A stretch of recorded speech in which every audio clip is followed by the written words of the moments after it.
Okay, so I will be reading a statement. You have to identify, listen everybody.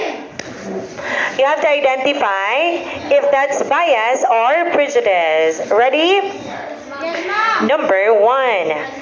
I disrespect boys who wear pink. I disrespect boys who wear pink. Pink, ma'am. Color, ma'am. Yes, color pink. Kayo. Kasi maglibog-libog ko sa to. Mabay ka. Prejudice or bias? I disrespect boys who wear pink. Prejudice or bias? B or P?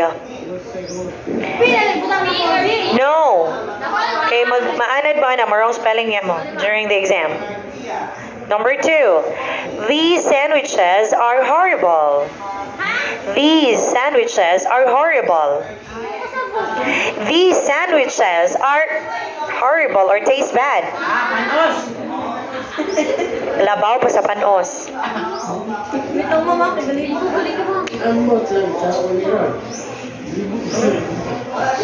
Number 3. I dislike girls who play with guns. I dislike girls who play with guns.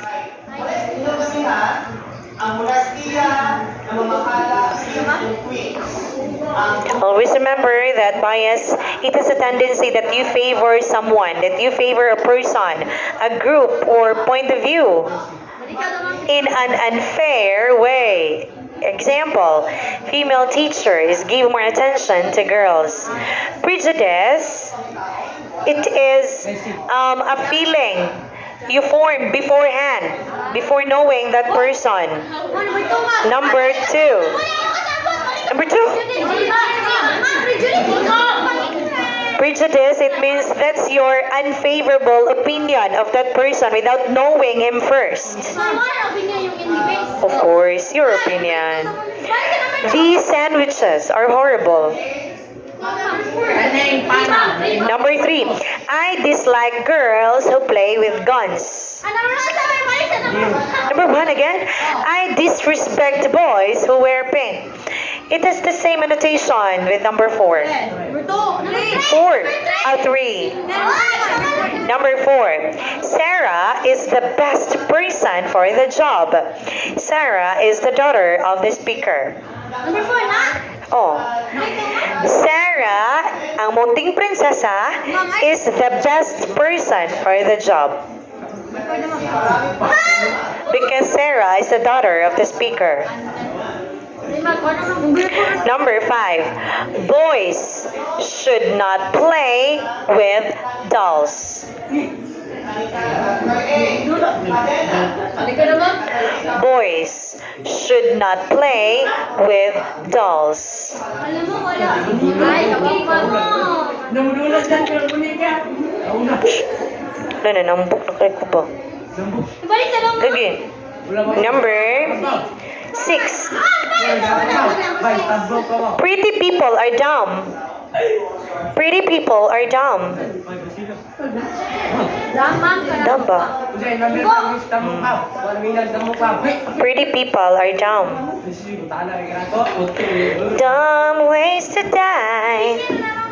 I don't know. Sinugay ko, gulo, ma'am. Di ba ingon ko mas bugat si si Prejudice kaysa ni Bias? Number 7 naman. Ibalik Okay, sa number lang, 7. ma'am. Biyan na kayo. Time out. Girls who play sports are masculine. Girls who play sports are masculine.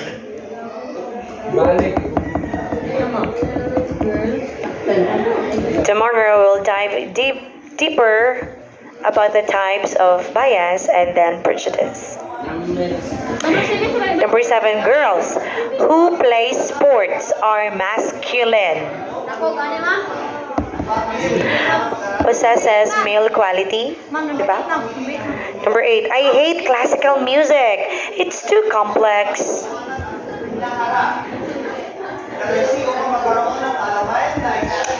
Number 9, boys should not cry. Boys should not cry. Yeah, dili ba kaya na sila milak pero nagsakitan na kayo milak. Oh, bias or prejudice? I don't know. Sir, yung bayad, di ba bayad? Last number. Number 8. I hate classical music. It's too complex. Number 10 ma'am. Number 10. People who are good at math are brainy. So kami yung mga jugo og math. So we're not brainy. We're dumb. Number 9? Number 10. Ha! Ako, still ba sa ma'am? Number 9. Boys should not cry. Tama din. 10. People who are good at math are brainy. Brainy. Ma'am, balika mga pamilikas ng Number 1. I disrespect boys who wear pink. These sandwiches are horrible. I dislike girls who play with guns. Ma'am, wait na ma'am. Isa to number 1? I disrespect boys who wear pink. Number 10. People who are good at math are brainy. 10. Number 4. Number 4. 3. I dislike girls who play with guns. 4. Sarah is the best person for the job because Sarah is the daughter of the speaker.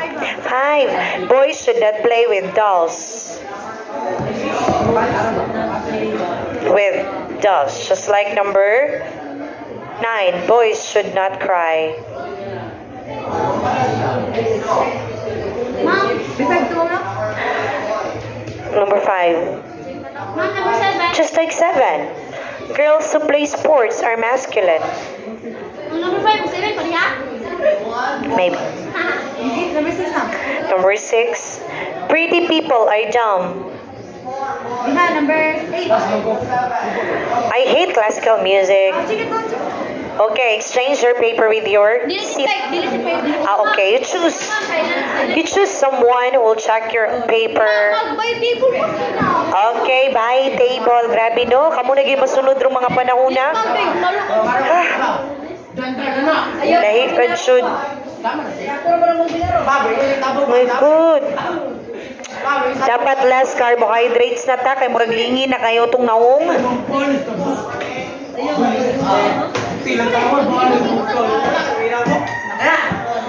Okay, tomorrow we'll discuss the types of bias and then prejudice.